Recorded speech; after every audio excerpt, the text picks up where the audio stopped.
Hola, buenas tardes a todos los que nos están escuchando el día de hoy, los que se están empezando a conectar. Muchas gracias por acompañarnos. Y muchas gracias, Nacho, Ismael, por estar aquí el día de hoy. Gracias a ti, Gina. Buenas tardes. Muy Quiero buenas tardes. decirles, buenas tardes, Ismael, muchas gracias. Y bueno, quiero contarles que también hoy estaba invitado José Gregorio Fernández de Venezuela, pero desafortunadamente tuvieron fallas eléctricas y no se va a poder conectar por lo pronto. Ojalá que un poquito avanzada este programa él pueda conectarse, pero por lo pronto está teniendo problemas y manda una disculpa, pero bueno, seguramente lo tendremos por aquí en otra ocasión. Ojalá que nos alcance, ¿no? El día de hoy. Pero bueno, quisiera decirles que estoy muy contenta de este enlace que estamos teniendo hoy, porque casi siempre hablamos de la adopción desde el punto de vista de las mamás, ¿no? De la maternidad y las mamás somos las que estamos como más pues en esto de las redes y opinando y hablando y exponiendo nuestros puntos de vista o nuestra experiencia. Pero hoy tenemos a los papás. En México se celebra el Día del Padre el 20 de junio en este año, porque es el segundo o tercer domingo de junio, me parece, que es cuando se celebra. Entonces, aprovechando el mes del Día del Padre, pues quisimos hacer este live. Sé que en España se celebra en marzo. Sí, efectivamente. Pero bueno, quisimos invitarlos y bueno, quiero presentar a nuestros invitados. Los voy a presentar por orden alfabético de sus apellidos, porque los dos son súper importantes para nosotros.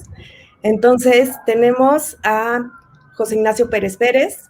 Él nace en Madrid, pero vive en Canarias, en la isla de la Gran Canaria, desde hace 17 años.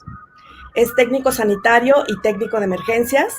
Trabajó el último año en el Centro de Coordinación de Emergencias 112 de Canarias.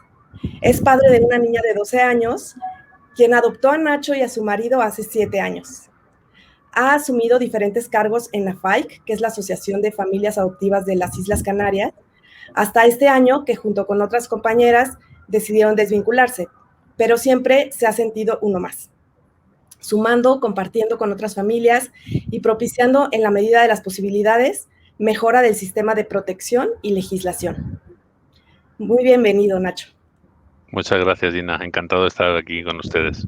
Igualmente. Y también les quiero presentar a Ismael Piedra Noriega. Él es de Monterrey, Nuevo León, México. Es pediatra, profesor y coordinador de la rotación de pediatría y materias propedéuticas en el TEC de Monterrey. Es director del Centro de Evaluación de la Escuela Nacional de Medicina y Ciencias de la Salud, locutor de radio, es padre adoptivo de 2 adolescentes de 13 y 11 años y es fundador de Padres Adoptantes en México. Bienvenido, Ismael. Muchas gracias, Gina. Aquí encantado de compartir contigo. Muchas gracias. Y bueno, ambos trabajan, y también por eso fue la razón de la invitación, porque son papás adoptivos, pero también trabajan mucho por la adopción en sus países. Entonces, ¿por qué no nos cuentan un poquito cuál es el trabajo que desempeñan? ¿Cómo es que empezaron a trabajar por la adopción en España o en México? Adelante, Nacho. No, empieza, Ismael, si quieres. Miren, yo puedo decirte, Gina, que empecé a trabajar en la adopción debido a mi experiencia personal. Y voy a hablar en primera persona, pero quiero que sepan que hablo de mi familia, de mi esposa y yo. Pues como muchas otras familias, a través del diagnóstico de la infertilidad, pues empezamos a ver alternativas para poder tener una familia en la cual existieran hijos. Entonces, aquí en México hicimos procesos en 3 estados de la República, de Nuevo León, en Chihuahua y acabamos en Guanajuato, por mencionar nuestro trayecto de algunos años en este camino.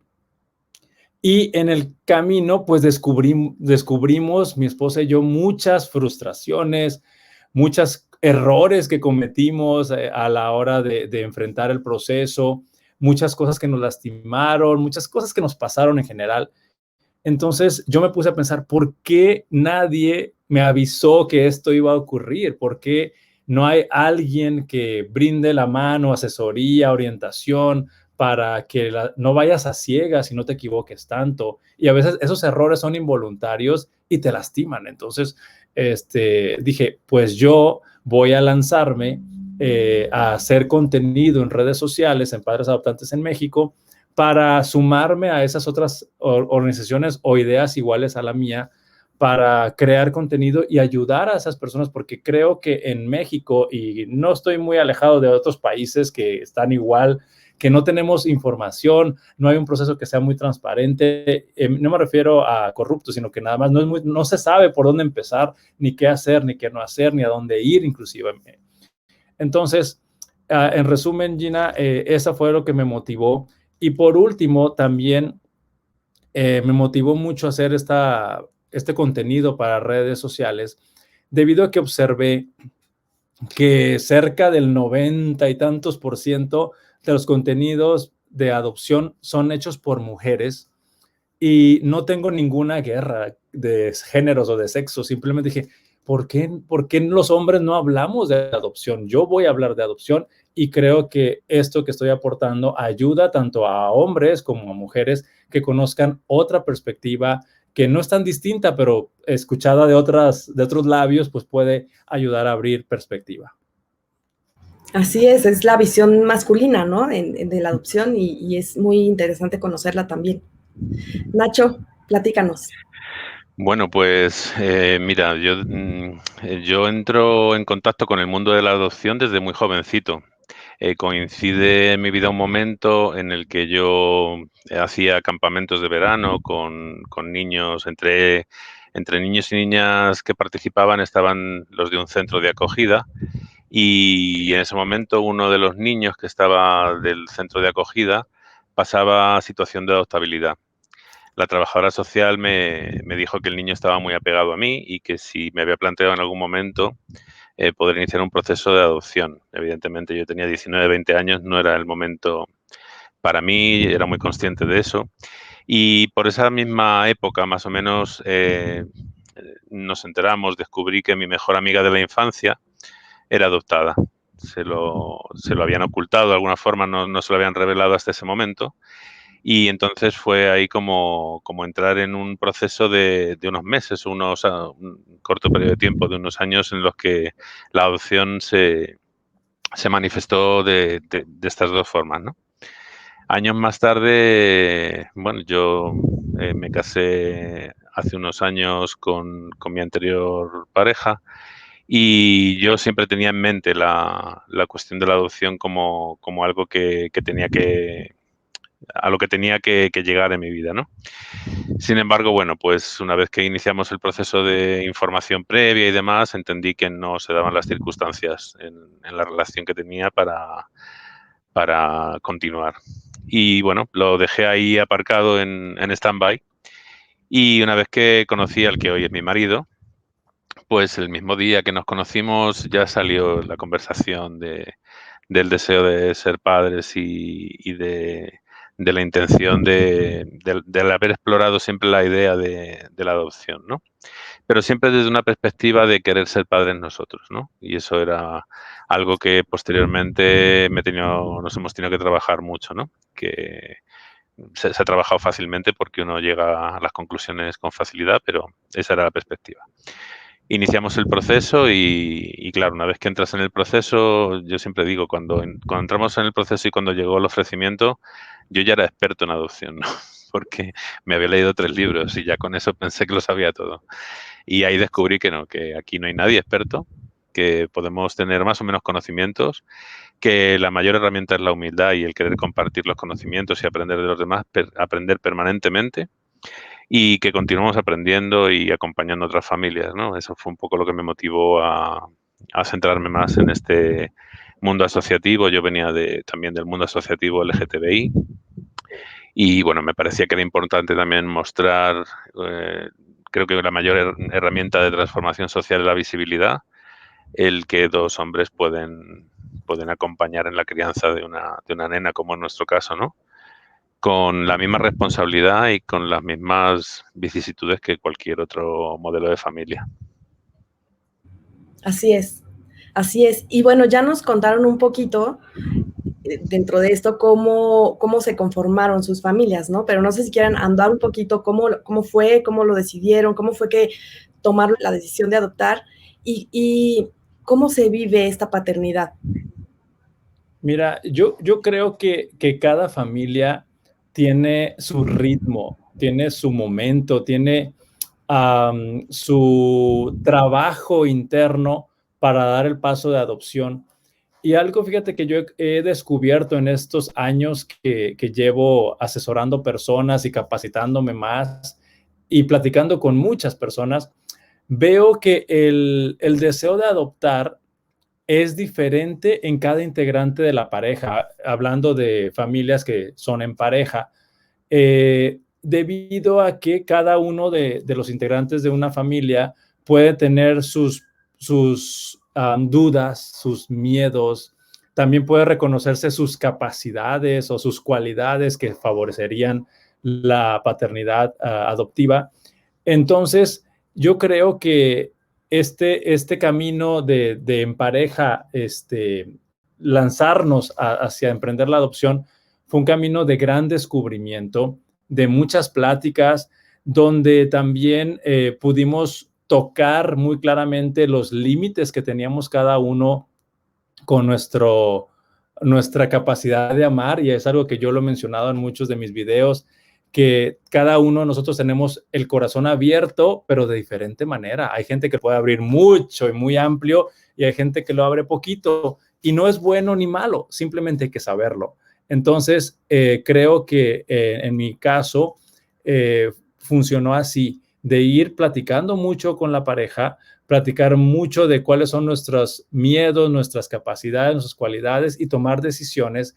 Y siempre, Gina, siempre haciéndolo con un extremo respeto. Me refiero al extremo respeto debido a que considero que dar el paso a la adopción como pareja, tenemos que hacerlo con una convicción individual muy importante, que claro, se comparte en pareja, pero uno tiene que decir, sí quiero la adopción pensando en mí, y mi pareja, mi esposa, tendría que decir, sí, sí quiero dar paso a la adopción pensando en ella, porque este es un trabajo de dos, que requerimos dos al 100%, no necesitamos 50 y 50% para formar el 100, necesitamos 100 y 100, y no sé si Nacho estará de acuerdo conmigo, porque todas las experiencias que nos ofrece la adopción, requerimos papás al 100% para poder juntos. A veces más. Más, ¿verdad? Más del 200%. Sí, sí. Bueno, esa es mi experiencia, Nacho. No sé si tú nos puedes platicar. Bueno, evidentemente yo creo que has dado en el clavo, ¿no? Como se dice aquí, el asunto es que cuando uno conforma una pareja, en este caso, ¿no? Como es en nuestra situación, puede ser fácil o difícil mantener la relación, mantener diferentes... negociar diferentes cuestiones de la pareja, pero cuando uno se propone acceder a una paternidad como la paternidad adoptiva, es una cuestión que supongo que cuando uno biológicamente también intenta conformar su familia, también tiene que plantearse cosas, ¿no? Pero como en nuestro caso nos ocurre lo mismo, ¿no? Había un diagnóstico de infertilidad, porque de hecho tuvimos que manifestarlo así en el examen previo, ¿no? Nos preguntaron que si había alguna dificultad biológica para no ser padres por la vía natural. Y bueno, era obvio, ¿no? Le dijimos que nos faltaba un útero y fue un poco de risa, ¿no?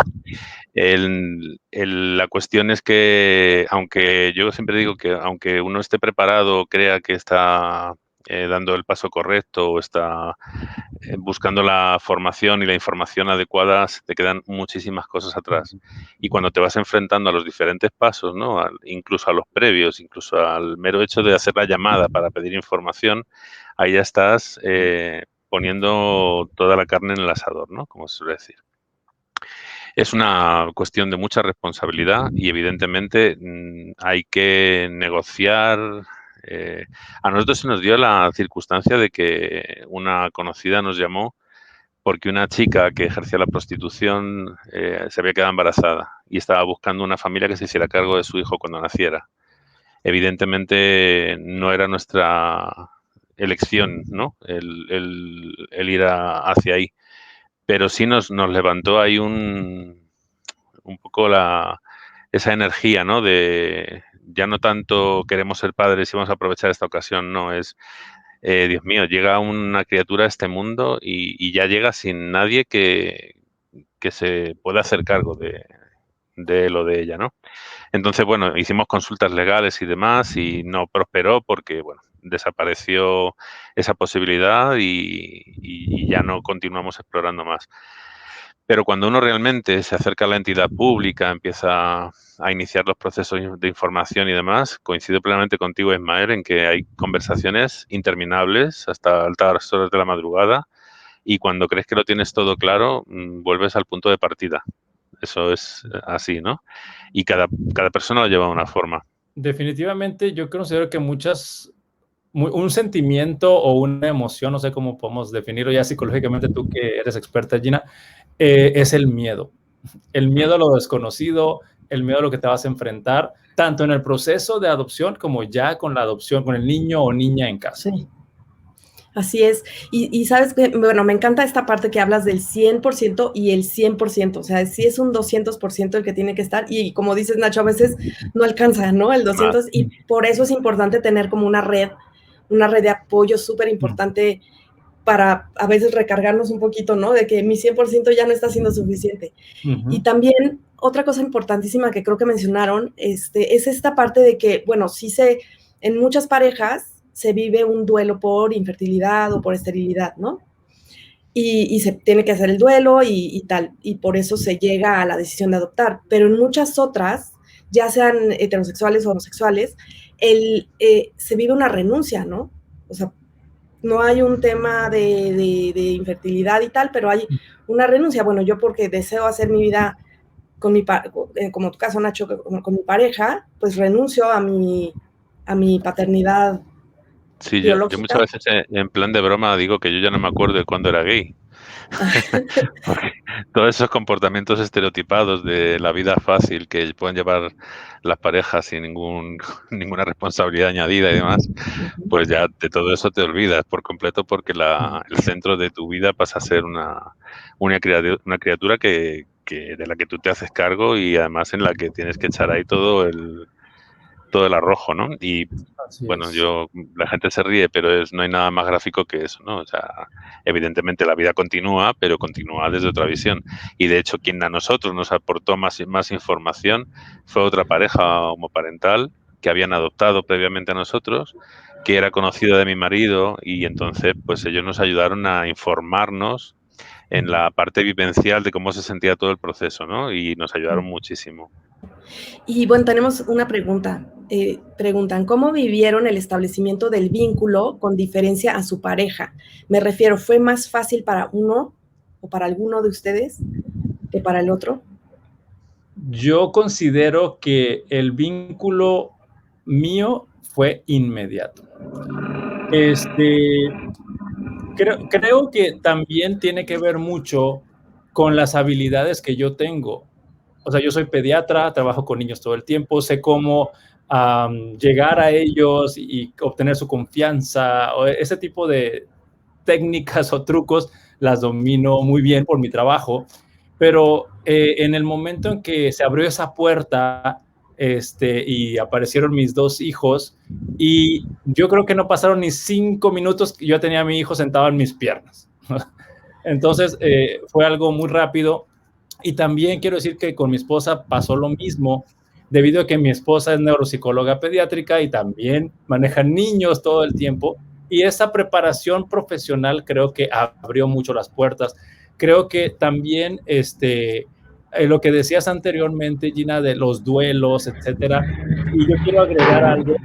Quiero agarrar estas dos ideas para decir lo que quiero decir. Los duelos no resueltos pueden hacer que cuando se abre esa puerta y entran tus dos hijitos o el niño que te están asignando, puede ser que te derrumbes en llanto y salga el dolor y el niño se asusta y pasan cosas, ¿no? Pero también hay personas del otro lado que idealizan la la adopción, donde va a ser todo perfecto, la familia feliz, la casa limpia y ordenada. Entonces, esas dos cosas, de tanto los duelos como las idealizaciones de la familia feliz o de la paternidad o maternidad, pueden hacer que los vínculos se atoren un poquito o se entorpezcan un poquito. Esa es mi opinión. No hay ningún estudio que respalde eso que estoy diciendo. Sin embargo, es lo que yo opino. Entonces, creo que mi esposa y yo, por tener las competencias de trato con niños muy desarrolladas, eso facilitó que nuestros hijos confiaran rápidamente en nosotros, y eso es una parte sólida de establecer un vínculo. Eso fue realmente fácil, ¿no? Creo que fue una de las cuestiones que más nos preocupaban en el momento de la asignación, en el primer momento del contacto.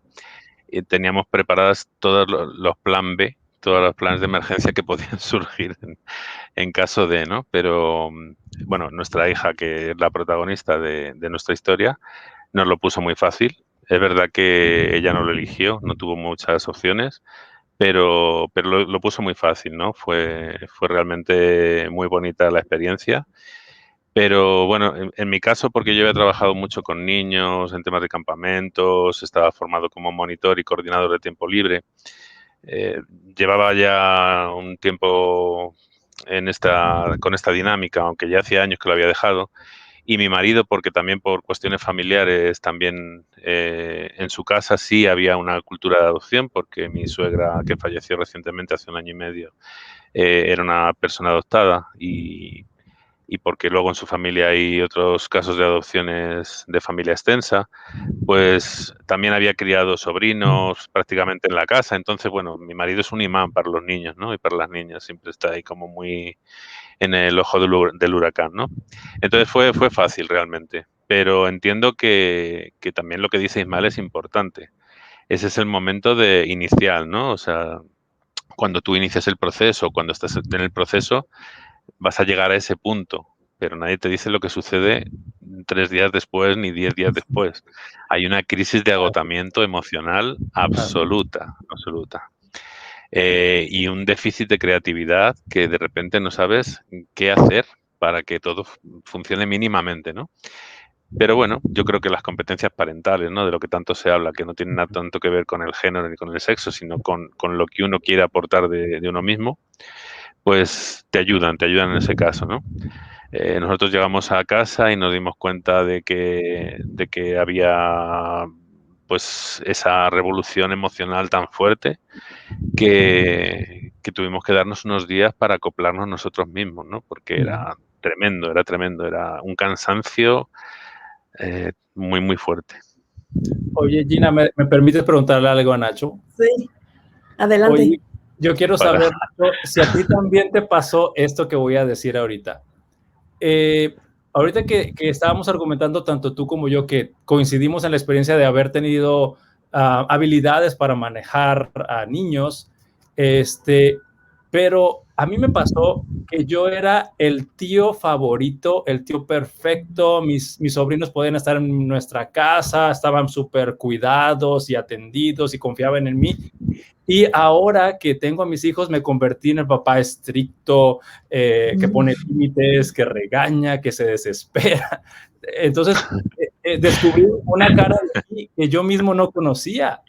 Yo era el tío perfecto y ahora soy el papá enojón. Sí, nosotros aquí decimos el poli bueno y el poli malo, ¿no?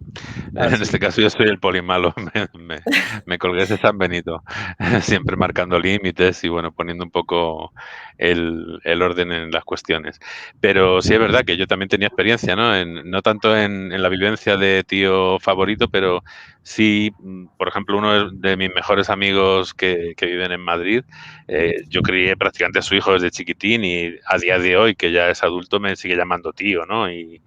Y esa parte, ¿no? que he vivido como tú dices, ¿no? De la parte dulce, pues luego llega el momento de ponerse a los mandos del Enterprise y no es tan sencillo. Es tu Enterprise, no es el de otro que tú coges un ratito, ¿no? Exacto, sí, ya la realidad supera la ficción o la idealización. Hay otra pregunta que me encanta que estén pues tan activos haciendo preguntas en nuestro auditorio, y dice, se sabe que existe la depresión post-adopción, pero se enfoca mucho en la madre. De hecho, esta persona dice, yo la viví. ¿Ustedes experimentaron algo similar?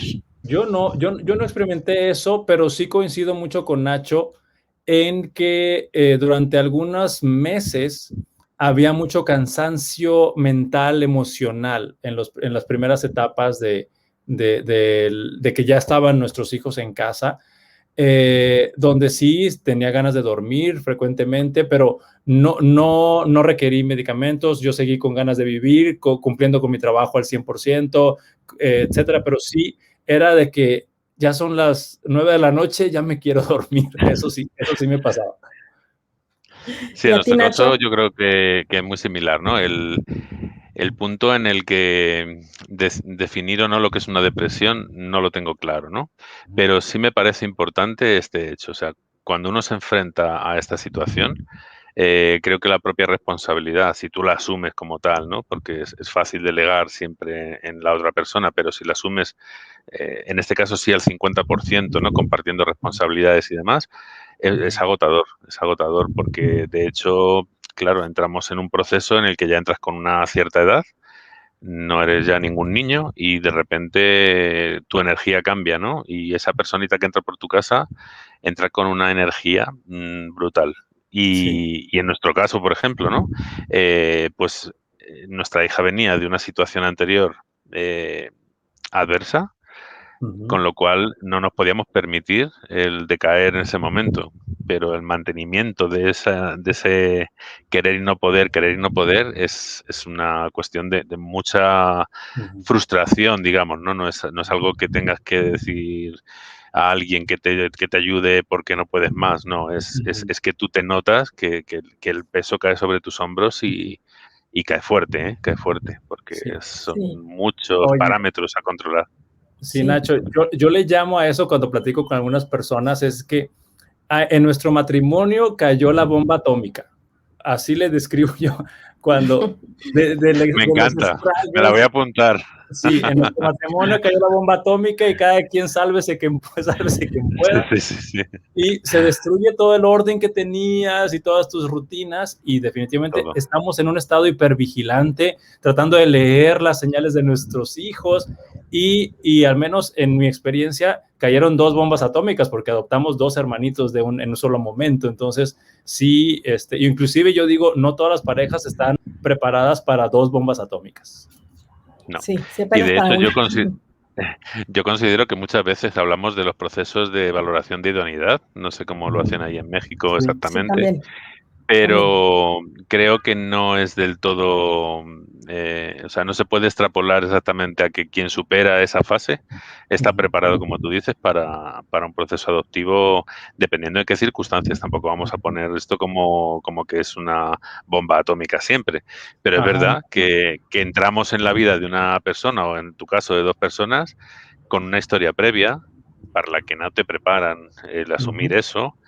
Nosotros entendimos en ese momento que teníamos mucha más desinformación que información y eso que mi marido y yo siempre éramos muy conscientes de que queríamos poner y resaltar más nuestras limitaciones que nuestras fortalezas. No queríamos asumir o ofrecernos para asumir algo de lo que no nos podíamos hacer cargo conscientemente, ¿no?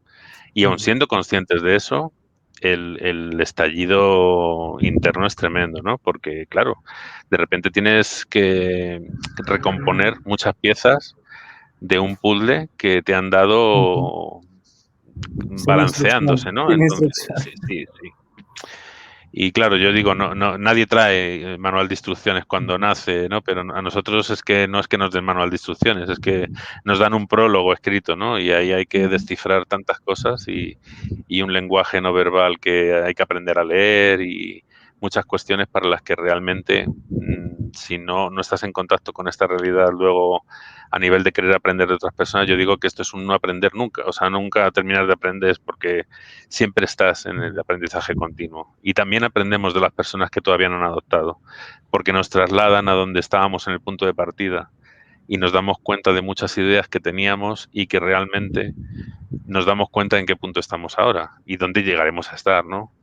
Oye, Nacho, Así y tú es. ahorita dijiste de manera elegante un prólogo, pero yo diría que nos dan un tweet, o sea, 140 caracteres, y esa es toda No la mucha información con la que información, tienes que muy poca trabajar. información. Sí, Ujú. En nuestro sí. caso, lamentablemente, y lo digo así, lamentablemente, era un prólogo Ah, ok. Era amplio, mucho. amplio. No, Y pues bueno, sí. pues con eso hay que trabajar, ¿no? Y lo que teníamos claro es que a nuestra hija ya la habían fallado demasiadas personas adultas Ujú. y no podíamos ser conscientes de que le íbamos a fallar también nosotros. Es verdad que Claro. habremos metido la pata, habremos cometido errores cada día. Yo siempre recuerdo los primeros días que decía, vosotros no sois mis padres, yo me quiero ir de esta casa. Aunque nunca ha habido por ella un comportamiento de rechazo por ser dos padres, ella está encantada desde el minuto uno, pero sí utilizaba ese argumento como llamada de Ujú. atención, ¿no? Ujú. Entonces yo decía, no te preocupes, cariño, yo te hago la maleta y te vas. O sea, justo todo lo contrario a lo que debería haber hecho en ese momento, ¿no? Porque Sí. estaba poniéndonos a prueba de si iba a haber un rechazo a posterior, ¿no? Y luego te duele, eso ya te das cuenta de que el vínculo no es biológico, pero hay un vínculo muy fuerte, porque eso te duele a ti, ¿no? El haber sido consciente de que has podido llegar a hacer eso. Ujú. Claro, pero siempre es importante pues saber que no somos perfectos y que nos vamos a equivocar, ¿no? Pero que siempre está la reparación ahí, ¿no? Que podemos reparar y tener conciencia de eso es súper, súper importante. Y en todo Y esto que están platicando, la voluntad de compartir y seguir aprendiendo, nunca se puede eso. dar por hecho. O sea, yo me he encontrado con mucha gente que ya lo sabe todo sobre la adopción y que eh, se dan el gusto de decirle a los demás que ya saben mucho y que ya son expertos. Y sí, se puede ser experto en determinadas cuestiones, pero llegar a ser experto en adopción así, como que ya no tengo nada Claro. más que aprender, esas No. personas a mí me asustan. Sí, claro. Es como la vida, ¿no? Ya cuando nos iluminamos ya no tenemos nada que hacer aquí. Claro, Igual las con esto, ¿no? divinidades. Sí, sí, exacto. Y fíjense que con todo esto que están diciendo, hay dos comentarios que me parecen importantes. Cuando hablan de la bomba atómica que llega, dice una persona que también es papá adoptivo, dice, nosotros a la llegada de los peques descuidamos tanto la relación hasta convertirnos prácticamente en enemigos. ¿Pasó algo parecido en sus relaciones?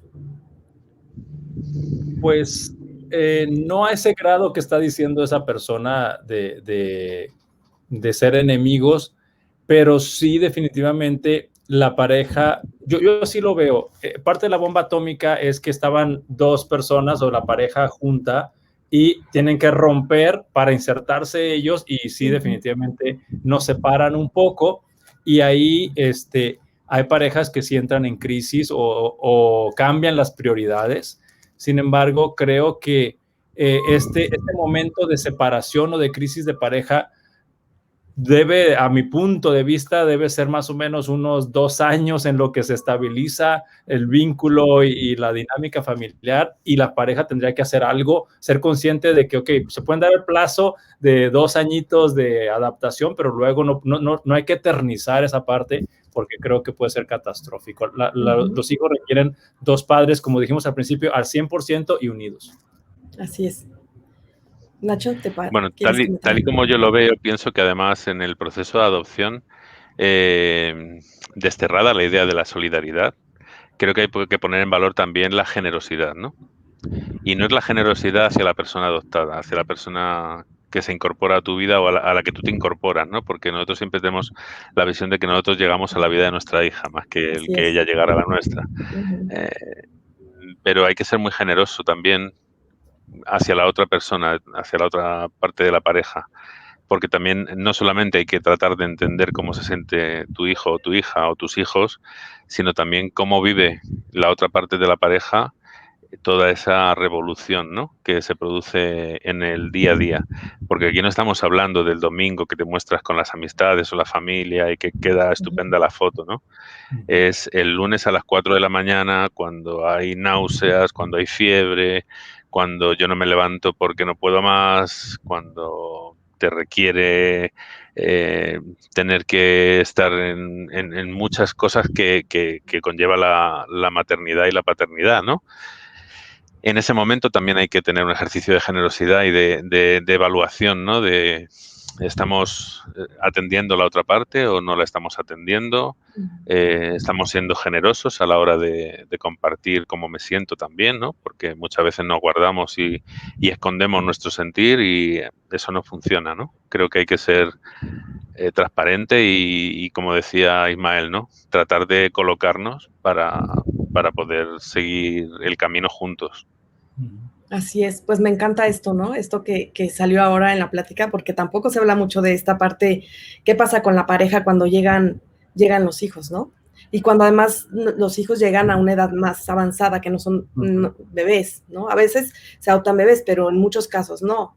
Y también eso tiene su dificultad. Nosotros adoptamos a la niña con 5 años y ya había una historia previa. Esto se va complicando cada día más.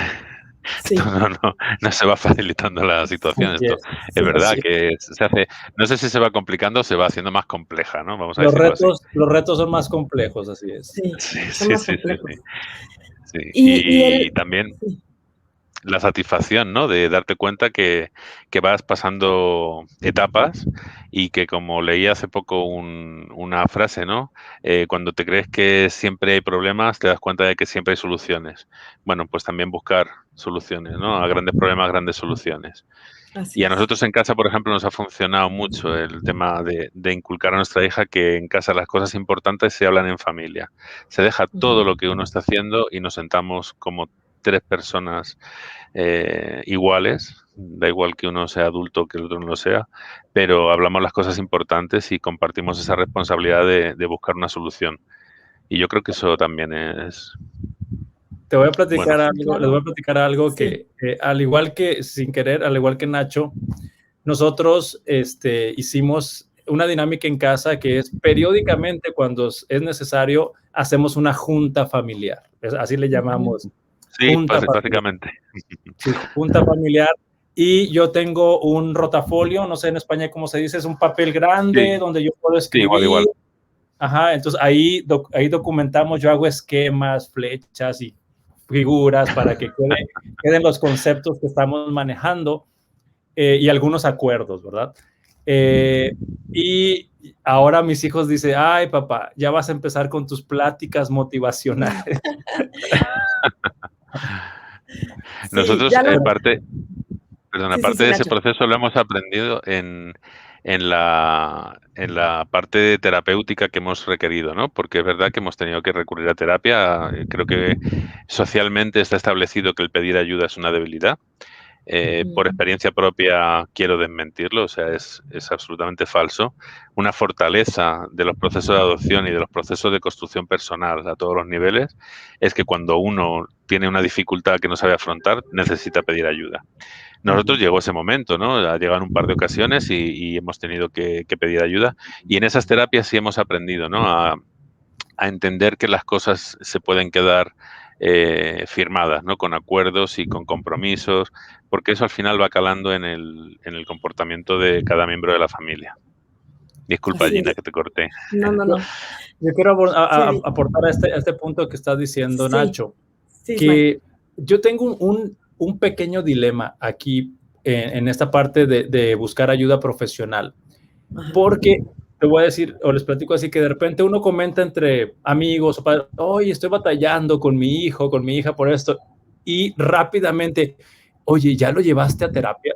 Yo dije, a ver, no todos los problemas que tienen tus hijos requieren terapia. Eso sí, a lo mejor yo como papá necesito ir a terapia para entrenarme mejor y poder manejar mejor las cosas con los hijos. No necesariamente mandar a los hijos y yo seguir haciendo lo mismo, ¿no? Entonces, ese es mi dilema, que no mandemos a los hijos por cualquier cosa a terapia, sino que nosotros los papás vayamos a terapia. Sí. Y fíjate que en mi experiencia como terapeuta sí llegan muchas veces papás y me dicen, es que ya no aguanto, sobre todo cuando están adolescentes, ¿no? Es que ya no aguanto, ya no hay comunicación, puro pleito en la casa, te lo traigo para que venga contigo y me lo arreglas y ya, ¿no? Entonces, no funciona así. Yo siempre invito a los papás, ¿no? Papás, vengan ustedes, porque muchas veces no es en realidad, no es tanto, claro, el hijo viene con su historia, como dices, Nacho, viene con su mochila y mucho de eso es lo que sale en sus comportamientos, pero también mucho es lo que nos toca a nosotros de nuestra historia y de nuestro ver el mundo, de cómo lo vemos, bueno, tenemos unos patrones, ¿no? Tenemos unos patrones por los que hemos evolucionado y aquí salen a flote todas las cuestiones que uno tiene que trabajarse. exactamente. Y otro de los comentarios que vienen, porque bueno, ahora hablabas, Nacho, de que a veces también aprendes de los que están en espera, ¿no? Sí, sí, sí, muchas todo. Y veces. entonces dice esta Mucho. persona, ¿qué hacer y qué no hacer mientras está uno en lista de espera? Entre lo que sí hacer es prepararme, leer, asesorarme para cuando llegue el momento. Pero ¿qué más me pueden sugerir? Pues mira, algo que he hecho nosotros tuvimos en cierta medida con nuestros amigos que fueron los que nos ayudaron, ¿no? Es compartir tiempo y en este tiempo de pandemia creo que las personas que están llegando a este momento lo están teniendo más difícil. Pero una de las cuestiones a las que nosotros estos meses pasados en AFAI también le dábamos mucha importancia era en mantener ese acompañamiento, mantener ese contacto con las familias preadoptivas, ¿no? Con las personas que incluso no están en la fase inicial, sino que están planteándose. Porque creo que hay una parte reglada, una parte que se puede... el papel lo soporta todo, ¿no? Como se suele decir, y tú puedes leer una documentación que te explique de arriba abajo, te puedes leer 3 libros, pero la parte vivencial de cómo lo viven las familias, de cuál es tu experiencia, las cosas que te han ocurrido, todo eso te da un enriquecimiento y una fortaleza. Bueno, una de las personas ahora con la que tenemos más amistad y hemos accedido a esta amistad por el mundo adoptivo, que ahora lleva también la página del Monito de Ale, Beatriz, estuvo conmigo también en la asociación y ellos empezaron a formarse incluso antes de empezar a pensar en cómo hacerlo, ¿no? Y creo que es importantísimo porque también conocer otras familias, conocer por qué procesos vas a poder pasar, que lo que te va a ocurrir cuando llega ese momento no es un momento de desesperación, sino un momento de afloja y tómate un refresco con alguien que te pueda decir que a él también le pasó, ¿no? Sí. Eso cuando lo compartes te resuelve mucho. Entonces, yo creo que es muy importante el sentirse acompañados en grupos seguros. Grupos seguros, Sí. grupos de confianza y evidentemente cuando estamos hablando de terapia, bueno, pues nosotros por nuestras circunstancias particulares sí tuvimos que requerir ayuda terapéutica, pero no fue ayuda terapéutica para nuestra hija, fue ayuda terapéutica integrativa para la familia. Ajá, para la Porque ahí familia. nos dimos cuenta los 3 de que teníamos un problema y, bueno, había que ver por dónde caminar, ¿no? Así es, así es. Esa parte de la visión de que me dejen al niño y me lo arreglen, o ojalá trajera al niño un puerto USB donde le pongan la información básica, Y nosotros no, también. es una utopía. Sí, sí, nosotros también, Sí, claro.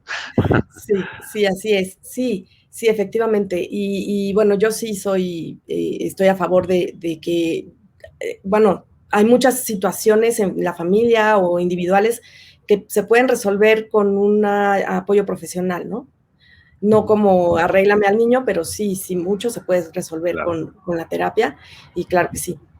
Oye, Y Gina, yo sí, dime. quería decir, ¿qué cosas no hacer de la pregunta que hiciste Sí, para Nacho? sí. Hay varias cosas que se puede, aparte de leer y capacitarse, que es muy importante, yo creo que también sería bueno en ese tiempo de espera ir a terapia, o sea, ir a terapia, porque hay muchas personas que se ofenden cuando las autoridades, por ejemplo, aquí en México el DIF te dice, ¿sabes qué necesitas terapia? Se sienten así ofendidos, ¿por qué te atreves a decirme que necesitas terapia? Pues si la necesitas, creo que todos necesitaríamos terapia previo a un proceso de Sí. adopción. Fíjate, sí. Otra de las cosas que tenemos que evitar, eso es algo que quiero resaltar mucho y creo que este foro es importante para hacerlo, es tratar de no caer en las tentaciones ilegales de la adopción. ¿Qué quiere decir? Tomar justicia por tus propias manos. Al menos no sé allá, Nacho, pero aquí en México siempre está la historia de que en un rancho allá alejado hay una señora que está embarazada, que no quiere a su hijo y lo quiere regalar y ahí vas por ese hijo de manera ilegal. Entonces, yo Bueno, creo que es algo que aquí no sé si existe. Lo que sé es que no se nombra. Ten en cuenta que yo vivo en el país de la hipocresía. Entonces, bueno, yo creo que también a nivel global ocurre, ¿no? Hoy en día en la sociedad, pero no se nombra. Y yo nombraba antes lo de esta chica que no llegamos a conocer físicamente nunca, con la que no hablamos directamente nunca, pero sí, era una de las tentaciones, ¿no? Pero ya no, ya te digo que nosotros en ese momento sí fue no preocuparnos tanto por apropiarnos de alguna forma, mal llamado, de esa criatura, sino de ver si nosotros podíamos sacar adelante a esa criatura que llegaba sin ser deseada, ¿no? Así Entonces, bueno, es una Sí, cuestión de cambio de foco, sí, porque creo que lo importante es no incidir en que nosotros queremos ser padres. Evidentemente hay una conjunción de realidades, ¿no? O sea, una parte quiere vivir la paternidad o quiere conformar su familia, pero el derecho prioritario es del niño, la niña o como en el caso de tus hijos, a tener la mejor familia posible, tanto si es conformada de una forma o de otra, ¿no? Ahí el campo de la diversidad familiar está muy atacado por falsas creencias, que es lo que hablábamos anteriormente, ¿no? Que también tenemos que poner en manifiesto. Estamos hablando de competencias parentales, no de la genitalidad de los Exacto. tutores legales, ¿no? Porque al así es. final vamos a eso, ¿no? A lo que es la genitalidad de la persona que te cría.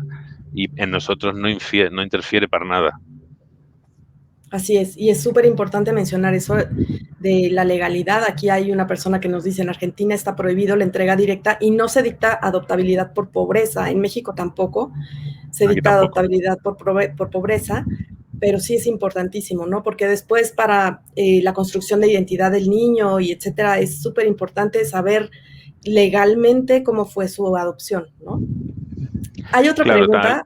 Perdón. perdón. Sí, Nacho, adelante, adelante. No, al hilo de eso también sería estupendo que aunque legalmente las leyes y las normas legislativas digan una cosa, luego las autoridades locales no sé cómo lo dirigen allí, aquí va por comunidades autónomas, Sí, que aquí son también. las entidades públicas, que también establezcan que todo eso que viene después, ¿no? Porque siempre que se habla de adopción es prepararse para el momento de.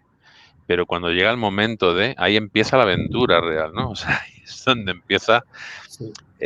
tanto y tanto trabajo por intentar hacer las cosas bien, no voy a decir por hacerlas, sino Sí, intentarlo.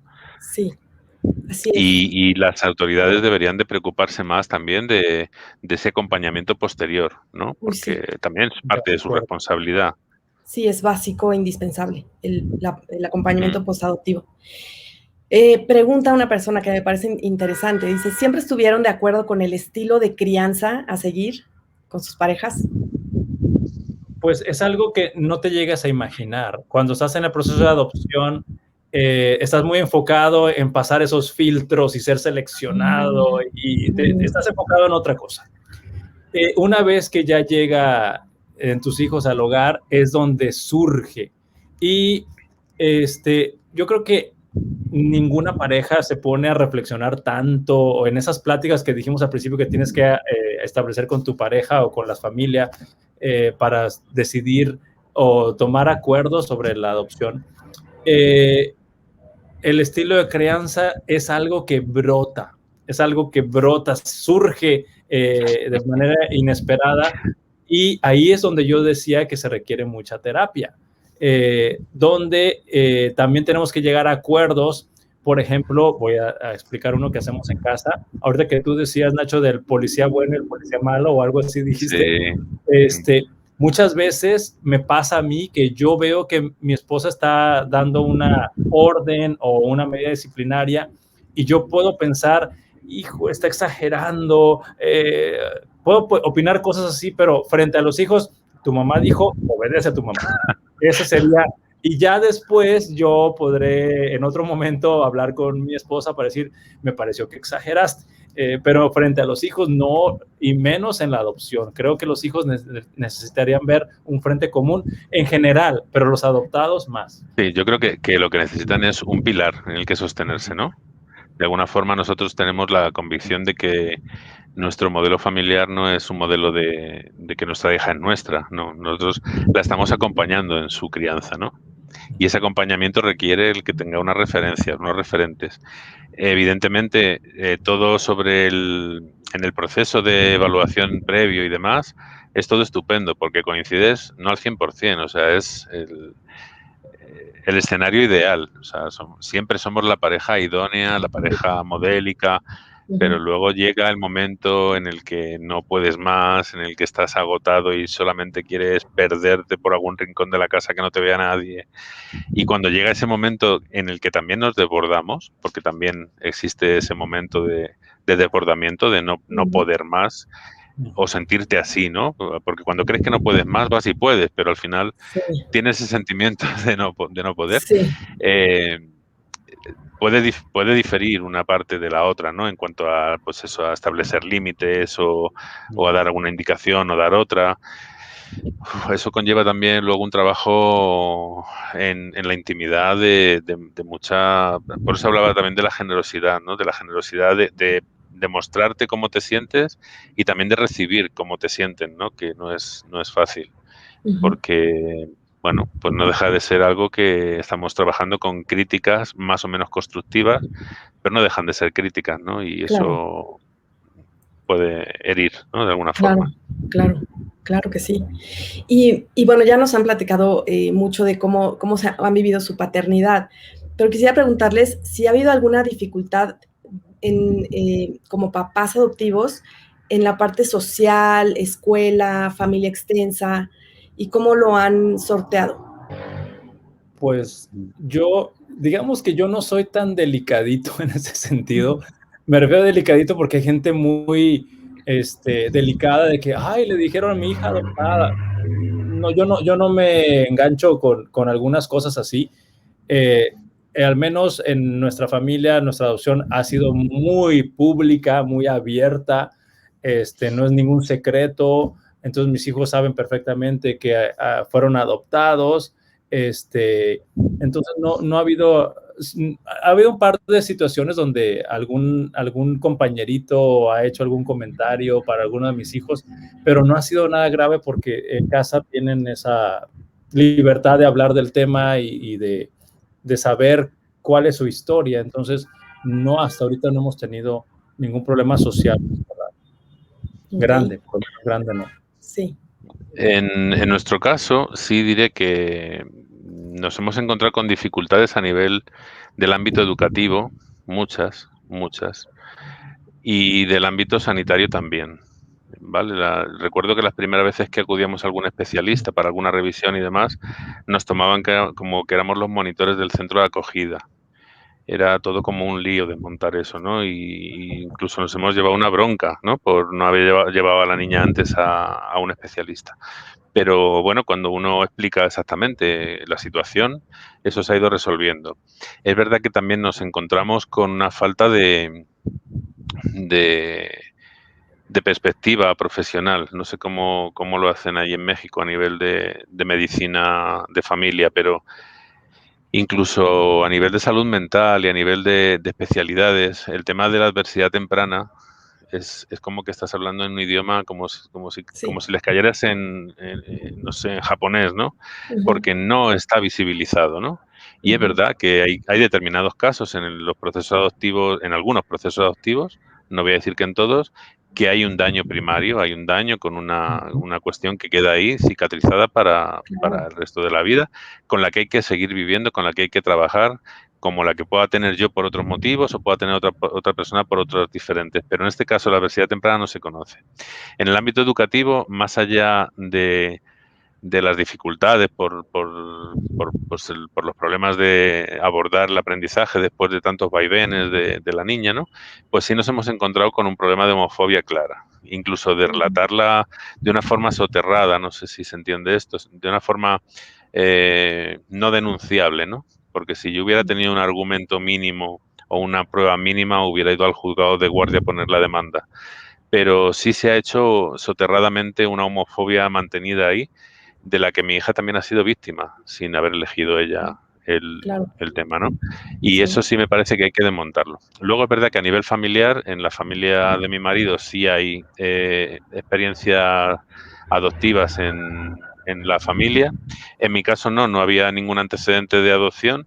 Y bueno, pues creo que las familias son amplias y las familias extensas sí nos hemos encontrado con algún obstáculo, pero yo creo que cuando te colocas en el papel de yo tengo que sacar esto adelante, coincido con Ismael, dejas de darle importancia a según qué cosas y sabes cuál es perfectamente tu prioridad.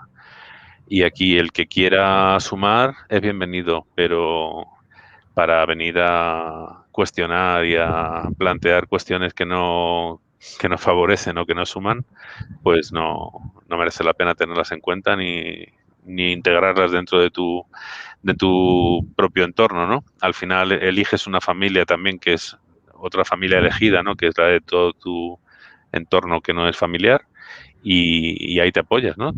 Tienes otros elementos de apoyo. Claro. Y sí, estoy de acuerdo, es como ir sumando, pero nosotros también que trabajamos por la adopción, o sea, que no nada más somos las familias adoptivas, sino que estamos trabajando en esto en nuestros países, pues es también hacer que esto se haga visible, ¿no? Que hay una diversidad Claro. en las familias y es poquito a poquito ir educando desde a la escuela, a la sociedad, a la misma familia, ¿no? Poco a poco ir educando con nuestro mismo modelo. Yo creo que la visibilidad es la mayor herramienta de transformación y cuando yo le estoy mostrando a lo mejor a un maestro, a un profesor o a una profesora ciertas cuestiones que tienen tanto que ver con dificultades de aprendizaje o con comportamientos disruptivos que se engloban, no sé en México, pero por ejemplo aquí en España llevamos una temporada con la moda del TDAH, ¿no? Sí. Que todo lo que se salga del molde es TDAH y al saco del TDAH, ¿no? Sí. Bueno, puede haber TDAH, pero ¿de dónde surge ese TDAH o de dónde surge ese comportamiento disruptivo? ¿Alguien se ha parado a pensar que a lo mejor una conversación aparte o un abrazo calma todo lo que no funciona en otros casos? Aquí sí, que a lo mejor es más Sí. sencillo o más complejo, no lo sé, pero que hay que tenerlo en cuenta, ¿no? Así es. Y bueno, se nos está terminando el tiempo, pero quisiera preguntarle a los dos, porque trabajan por la adopción, si pudiéramos viajar en el tiempo y ver en el futuro en unos 20 años, ¿cómo les gustaría ver a las nuevas generaciones de familias adoptivas? Híjole, mejor preparadas, más informadas para que no hagan este camino de la adopción. Me refiero a la parte previa de los trámites y evaluaciones, que no lo hagan tan a ciegas. O sea, que yo creo que debe haber, las personas tienen que tener recursos para prepararse y enfrentar estos retos y desafíos, que es un proceso de ser seleccionado como idóneo. Pero como dijo Nacho, también las personas que integran a un niño, a un menor o a una niña a su familia, más acompañados en el proceso post-adoptivo. Creo que falta eso. Y algo que no tenemos que dejar de ver, también se requiere a esas familias o mujeres, principalmente hablando de ellas, a las cuales tuvieron que ser separadas de sus hijos, también ellas requieren un acompañamiento muy importante. Sí. Creo que no Sí. debemos dejar sin visibilizar de que estaba diciendo Nacho, también hay esas mujeres, y me refiero a mujeres porque prácticamente es un desprendimiento de una madre de su hijo. A veces el padre existe o no existe, no sabemos, pero casi siempre está una madre. Entonces también ellas, eso yo me imagino que en un futuro va a ir mejorando. Sí, muchas gracias, Ismael. Yo coincido plenamente en lo que ha dicho Ismael. Me parece también importantísimo tener en cuenta las familias biológicas porque es una cuestión que se queda desterrada, ¿no? Y con la que nos vamos a tener probablemente que reencontrar en algún momento y para el que las administraciones no están haciendo las cosas bien. No sé en otros territorios, por ejemplo, aquí en Canarias hemos tenido informaciones de pérdida de expedientes y no estoy hablando de hace 40 años, estoy hablando de expedientes mucho más recientes. Cuestiones que luego no facilitan que las cosas funcionen bien. Entonces necesitamos profesionales mejor formados, más actualizados y que sean mucho más conscientes de que las familias venimos a sumar también, porque a veces nos encontramos con ese choque de trenes entre la parte profesional de la entidad pública y las familias y también entender que el protagonista o la protagonista es la persona que no ha elegido estar en este mundo adoptivo, ¿no? Y que tenemos que darle todos los recursos a nuestro alcance, desde las administraciones, desde las familias, desde todo el entorno, para que viva su adopción, su se desarrolle de la mejor forma posible. Así es, Nacho. Pues muchas gracias, y la verdad es que pues seguimos trabajando Hemos por cuadrado, eso, ¿no? hemos Para eso. cuadrado el tiempo. Sí, bueno, nada más quisiera preguntarles si quieren agregar algo antes de despedirnos. Yo básicamente darte las gracias, Georgina, y a ti también, Ismael, por compartir este ratito. Para mí es un placer, sabes que siempre van a tener nuestra colaboración para lo que sea preciso. Desterrar la idea de que en una parte de nuestro territorio funcionan las cosas mejor que en Latinoamérica. Siempre lo hablo con la gente de Argentina, ¿no? Todos tenemos que aprender de todos y no todos estamos en el punto que los otros piensan que estamos. Entonces, todos tenemos que aprender de los demás. Así es. Pues sí, yo también quiero agregar que pues estamos trabajando desde Padres Adoptantes en México y igual contigo desde el corazón para derribar mitos, porque hay demasiados y pudiéramos estar hablando otro programa o otros de tantos mitos que rodean a la adopción que prácticamente no suman. Ahorita que decía Nacho, queremos hacer que más personas sumen y los mitos hay que derribarlos. Así es. Así es, que bueno que nombras tu página y todo este trabajo que tienes y que lo pones en Padres Adoptantes en México. Y Nacho, tú tienes una nueva página que estás abriendo, ¿no? Que es esta, Adopción Bajo el Mismo Sol. No te escucho. A ver. Algo pasó. Pero bueno, me permito decirlo, Nacho, que Adopción Bajo el Mismo Sol es una nueva página que estás abriendo, entiendo que en Facebook, y que así te pueden encontrar. Sí. Va a crecer, está empezando y va a crecer, sí. Y bueno, que los invitan a sumarse también a Adopción Bajo el Mismo Sol. Y pues nada, yo lo único que quiero es agradecerles. Me encantó escuchar la voz de los papás y espero que nos podamos encontrar en una nueva emisión de pues en este canal de Contigo desde el Corazón. Y pues nada, agradecerles muchísimo y pues que nos encontraremos muy pronto seguramente. No sé si me oyen ahora. Ahora sí. Ahora sí.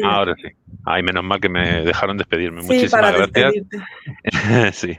No, te decía que la página está, bueno, ahí un poco en proceso de gestación, ¿no? Estamos ahí iniciando un poco el camino, pues para tener un espacio de compartir. No, todavía no es nada que visiblemente sea grande. Sí, está iniciando, pero seguramente crecerá mucho. Ojalá. Sí. Y pues muchas gracias a los dos. Muchas gracias igualmente a los dos. Igualmente. Y gracias también.